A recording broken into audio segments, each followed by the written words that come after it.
गण गणपते नमः। श्री गणेश की वंदना कर, दिन के स्वामी बृहस्पति देव, श्री हरि विष्णु की आराधना कर, इष्ट देव का ध्यान धर, गुरुजनों को नमन कर, अभिनंदन करते हैं आपका वरुण स्टो द्वारा प्रस्तुत आज के लघु पंचांग में। यह लघु पंचांग हम नित्य प्रस्तुत किया करते हैं और प्रतिदिन प्रस्तुत दैनिक पंचांग जो 5 भागों में हुआ करता है, उसके पहले भाग का यह लघु रूप है। इसमें डेटा जो भी प्रयुक्त होते हैं त्रिक पंचांग से लिए जाते हैं, छवि तथा ध्वनि गूगल से ली जाती है और यह प्रस्तुति आप तक यूट्यूब के माध्यम से, यूट्यूब के सौजन्य से हम सफलपूर्वक आप तक पहुंचा पाने में समर्थ होते हैं। तो चलिए प्रस्तुति में चलते हैं और प्रस्तुति में जाने के क्रम में श्री गणेश की मन ही मन स्तुति करते चलते हैं ताकि इस प्रस्तुति को आप तक पहुंचने में न कोई विघ्न हो, न कोई बाधा हो और कार्य की सिद्धि हो। साथ ही साथ इस विद्या का समुचित प्रचार और प्रसार हो और सभी का कल्याण हो। सर्वे भवन्तु सुखिनः, सर्वे सन्तु निरामयाः।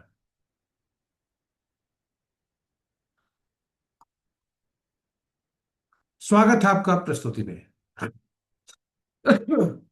ओम ग्राम ग्रीम ग्रौम गुरुवे नमः।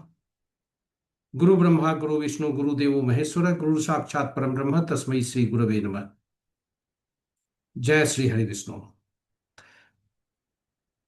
पंचांग आम बोलचाल की भाषा में शुभ और अशुभ मुहूर्त जानने का माध्यम है, किंतु पंचांग की महत्ता काफी अधिक है। इस यह विभिन्न रूप से हमारे लिए उपयोगी होता है और हमारे जीवन में अहम भूमिका अदा करता है।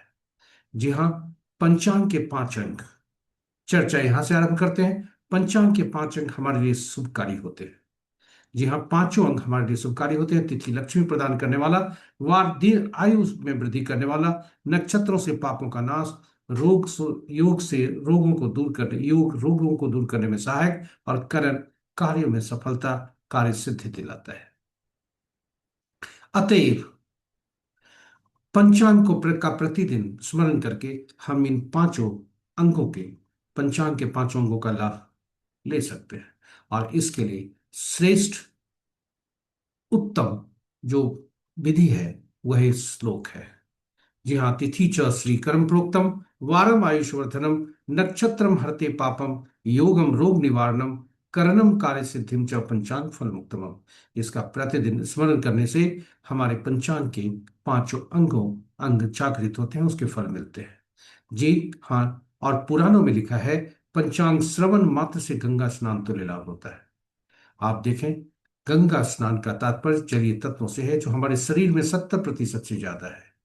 और इतना ही नहीं, जन्म कुंडली की जलीय राशियां, ये और जलीय राशि में बैठे ग्रह और जलीय राशि के स्वामी, ये सभी सुप्रभावित होते हैं पंचांग के श्रवण से। इसलिए प्रतिदिन पंचांग का स्मरण और श्रवण करना चाहिए। साथ ही साथ पंचांग की महत्ता ही समाप्त नहीं होती। पंचांग हमारी निर्णय क्षमता को सुदृढ़ करता है, आत्मबल बढ़ाता है। यह पंचांग प्रकृति और ब्रह्मांड की ऊर्जा के साथ संतुलन स्थापित करने में सहायक होता है, जिसके फलस्वरूप हम सबके जीवन में शांति, समृद्धि और सकारात्मकता का संचार होता है। अतः पंचांग का अनुसरण करके हम अपने जीवन को अधिक सफल और समृद्ध बना सकते हैं। तो चलिए आइए पंचांग की महत्ता को देखते हुए, इसकी उपयोगिता और भूमिका को देखते हुए, आइए हम सब पंचांग का प्रतिदिन स्मरण करें, श्रवण करें और अनुसरण करें और अपने जीवन को सफल और समृद्ध बनाएं।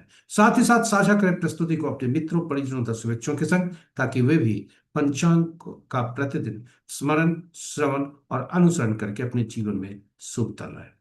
पंचांग के 5 पंचांग आज का इस प्रकार: दिनांक 30 अप्रैल 2026, माह वैशाख, पक्ष शुक्ल, शाका संवत 1948 12 भाव, विक्रम संवत 2083 सिद्धार्थी, कलयुग का 5127वां वर्ष।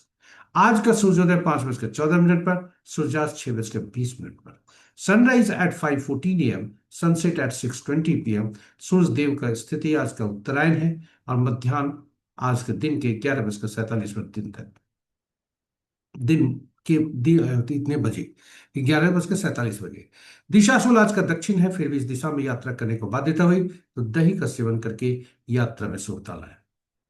पंचांग के 5 अंक इस प्रकार: वार गुरुवार, तिथि रात्रि के 9:12 तक चतुर्दशी, जो रिक्ता तिथि के अंतर्गत आता है। उसके बाद पूर्णिमा, जो पूर्णा तिथि के अंतर्गत आता है। नक्षत्र देर रात्रि 2:16 तक चित्रा, उसके बाद स्वाति। आज का दिन का आरंभ चित्रा के पहले पद से होता है, जो कि प्रातः 6:44 तक होता है। दूसरा पद अपराह्न 1:14 तक। तीसरा पद रात्रि के 7:45 तक। और चौथा पद देर रात्रि 2:16 तक। और तब आरंभ होता है चित्रा। तब चित्रा के बाद हम आद्रा नक्षत्र में प्रवेश करते हैं। तो ये है योग। रात्रि के 8:55 तक वज्र, तत्पश्चात सिद्धि। और करण प्रातः 8:29 तक कर, तत्पश्चात रात्रि के 9:12 तक बनीज, और फिर विष्टि भद्रा। ये रहे पंचांग के पांचों अंक। महत्वपूर्ण मुहूर्त में जाने के पूर्व महत्वपूर्ण मुहूर्त में जाने के पूर्व गीता की कुछ पंक्तियां। मनुष्य का अधिकार केवल कर्म पर है, फल पर नहीं, यानी परिणाम हमारे हाथ में नहीं है। अतएव जिम्मेदारी के साथ कर्म करने के लिए सबसे अनुकूल मुहूर्त का चुनाव करना ही हमारी पहली सफलता है। पुनः आपको बता दें, मनुष्य का अधिकार केवल कर्म पर है, फल पर नहीं, यानी परिणाम हमारे हाथ में नहीं है। इसलिए जिम्मेदारी के साथ कर्म करने के लिए सबसे अनुकूल मुहूर्त का चुनाव करना ही हमारी पहली सफलता है। चलिए आइए अनुकूल मुहूर्त का चुनाव करके अपनी पहली सफलता की सीढ़ी पर चढ़ें और महत्वपूर्ण मुहूर्त में से उसका उपयोग करें। आज शुभ मुहूर्त में अभिजीत मुहूर्त दिन के 11:21 से 12:13 दिन तक, अमृतकाल रात्रि के 7:20 से 9:04 रात्रि तक। अमृत सिद्धि आज नहीं है, सर्वात सिद्धि भी आज नहीं है। रवि जो प्रातः 5:14 यानी सूर्योदय से 2:16 देर रात्रि तक। विजय मुहूर्त अपराह्न 1:58 से 2:50 तक। गोधूली बेला संध्या 6:19 से 6:40 संध्या तक। और निशिता मुहूर्त देर रात्रि 11:25 से मध्य रात्रि 16:08 तक। रात्रि में किए जाने पूजा पाठ, जब तक साधना, तंत्र मंत्र आदि के लिए निष्ठा मुहूर्त श्रेष्ठ हुआ करते हैं। और अशुभ मुहूर्त में राहु काल अपराह्न 1:25 से 3:03 अपराह्न तक। गुलिक काल प्रातः 8:30 से 10:09 दिन तक। यमगंड प्रातः 5:14 से 6:52 प्रातः तक। और वर्ज मुहूर्त प्रातः 8:56 से दिन के 10:40 तक। भद्रा रात्रि के 9:12 से 10 कल प्रातः तक। और आज भद्रा का वास पाताल में है, जो कि शुभ नहीं है। तो ये रहे